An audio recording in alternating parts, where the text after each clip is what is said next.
When Bon Jovi made their debut 40 years ago with their 1984 self-titled album, which featured their hit Runaway, they were compared to the likes of Loverboy. Words like characterless and nondescript were used to describe their music in a review by the Washington Post, which called out my boy John Bon Jovi's singing as high hysterical screaming. Dang. The review went on to slam his songwriting, saying he writes dumb songs about women.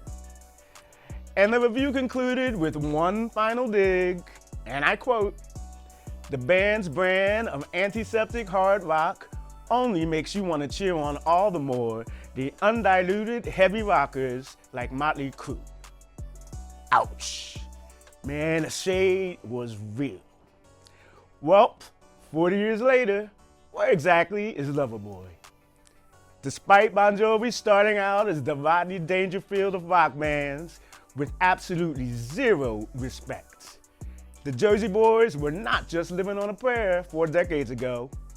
In fact, they were inducted into the Rock and Roll Hall of Fame in 2018. And now they're back with Forever, their new album out today. With Bon Jovi, they're still Bon Jovi. When they come out rocking with Legendary on the opening track, that title isn't so much of a stretch, because you know what? They are legendary. And when JBJ sings, "You don't pick up what you can't lift," it nails exactly what works about Bon Jovi. They do exactly what they do best. Exactly what millions of people who bought their 1986 blockbuster, Slippery When Wet, have expected of them. And they stay in their lane. Even if that makes them, to me and many other critics, a more basic version of Bruce Springsteen and the E Street Band. But really, is that such a bad thing when you can consistently crank out the kind of catchy, even if sometimes corny, tunes that they do forever? It all feels instantly familiar, as if you've heard it all before, and trust, you have. But damn if they haven't lost the knack for big sing-along choruses. None of it's gonna make you forget You Give Love a Bad Name, Wanted Dead or Alive, or even It's My Life. But when they sang We Made It Look Easy on one track, truer words were never spoken, because they've been making it look easy for 40 years.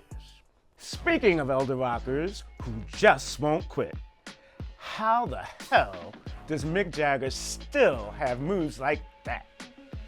That's the question I kept asking myself in a state of complete and utter shock when I saw the legendary Rolling Stones rock Metlife Stadium in East Rutherford, New Jersey on their Hackney Diamonds Tour.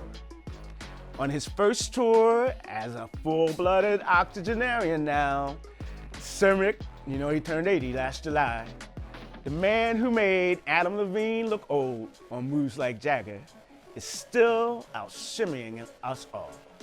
Father Time is still on his side. Seeing Jumping Jack Jagger work as hard as ever to give the people what they came for was enough to restore anyone's faith in the power of rock and roll, mine included.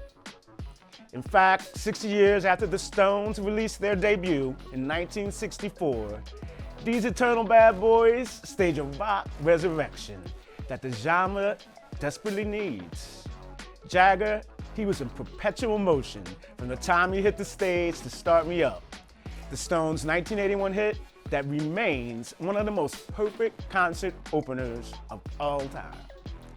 If there was ever one time that he seemed out of breath, it wasn't captured by the giant video screens that put his famous lips on blast. A force of nature, the likes of which we may never see again. He's still the best rock frontman of all time. There was not one single senior moment, even though the tour is actually sponsored by the AARP, which you know originally stood for the American Association of Retired Professionals. Take You Can't Always Get What You Want, one of my personal fave Stone songs, when he gave the crowd exactly what they wanted, wrinkles and all. So exactly how does he do it? Well, he stays exercised up, and he's got them good genes courtesy of his father, who was a fitness instructor who lived to be 93. Props to Pops on that. If there's one tour that you're going to see this summer, get your coins together and make it the Rolling Stones, who will be on the road through July 21st. It's the second weekend of Pride Month, my favorite time of the year, and we got a whole lot of shaking and celebrating to do before the end of June. So let's get this party started with my Pride Realness playlist. You know we gay men, we love our fabulous divas. So we gotta kick this off with the OG pop diva, Diana Ross, the boss, and her classic queer anthem, I'm Coming Out. Miss Ross was my first music crush long before I realized what coming out meant in the LGBTQ community. And neither did she when she recorded this back in the post-disco days, which makes it even more magical what it has meant to generations of gay men since 1980. Speaking of my great diva loves, Janet Jackson is my number one. And her 1997 number one hit, Together Again, it somehow turns tragedy into twirling under that great disco ball in the sky as we reunite with those lost to the AIDS epidemic. And when I saw Miss Jackson perform this at the New York Pride Pier Dance 20 years ago now, in 2004, it was quite simply gay heaven. Now we gotta make room on the dance floor for a different kind of diva. My girl Billie Eilish, who opens up about her sexual attraction to women on Lunch. I could eat that girl for lunch as she dances on my tongue. Tastes like she might be the one. It's a bit of a naughty jam from her new album, Hit Me Hard and Soft. And just like everything she touches, she makes it sound so cool. In this case, to be queer. We gotta get some fierce fellas up in the mix too, right? And Troye Sivan, who came out publicly on YouTube in 2013 when he was just 18, well, he captures that boy-on-boy chemistry in Rush, his Grammy-nominated single that I've been addicted to since it came out last summer. Let's salute and shimmy with another gay man who sadly didn't always get to live so out loud, George Michael, with his 1990 hit, Freedom 90. Here's hoping that after his death in 2016 at just 53, George is getting all of his gay life in the afterlife. And we're gonna sashay away with some rainbow realness, courtesy of another queen, the Queen of Soul, Aretha Franklin, who gives her eternal R-E-S-P-E-C-T to the LGBTQ community with a deeper love. And all the deep house, take you to churchness of this 12-minute CNC Music Factory mix, it always makes all the queer children feel the deeper love inside for themselves.